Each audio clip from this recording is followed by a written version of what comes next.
Гыйракта Күрдистандагы Дохук шәһәрендә йөзләгән кеше Мосул каласыннан христианнарның куылуына протест белдереп урам йөрешенә чыкты. Мосулда хакимият үзләрен ислам дәүләте дип атаган сугышчылар кулына күчте. Алар христиан гаиләләренә ислам кабул итәргә, үз диннәрендә калган очракта салым түләп торырга кушты. Сугышчыларның бу әмерләрен үтәмәүчеләргә үлем җәзасын яный.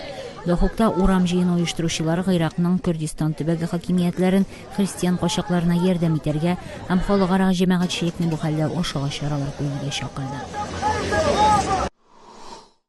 Гыйракның Дулуй шәһәрендә сугышчылар һөҗүмендә шәһәрнең бер бистәсендә биналар җимерелде. Салахетдин вилаятендәге бу шәһәр Багдадтан 50 генә чакрым төньякка таба урнашкан.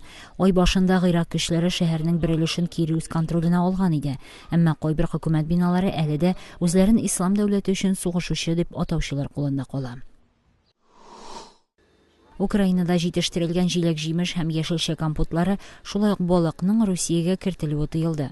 Кулланучылар хокукларын яклаучы Роспотребнадзор идарәсе Украинадан килгән кайбер савытларда аларның авырлыгы һәм эчендә булган әйберләр турында язылган мәгълүмат дөрес түгел дип белдерде.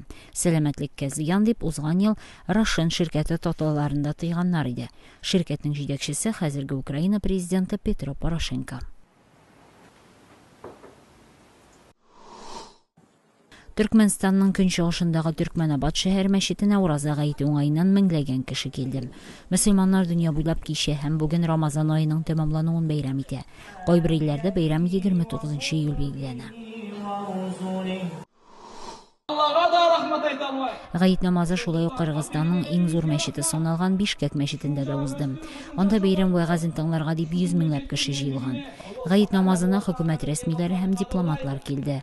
Мөселманнарга Кыргызстанның баш мөфтие мөрәҗәгать итте, тынычлык һәм татулыкка чакырды. Аллаһу акбар.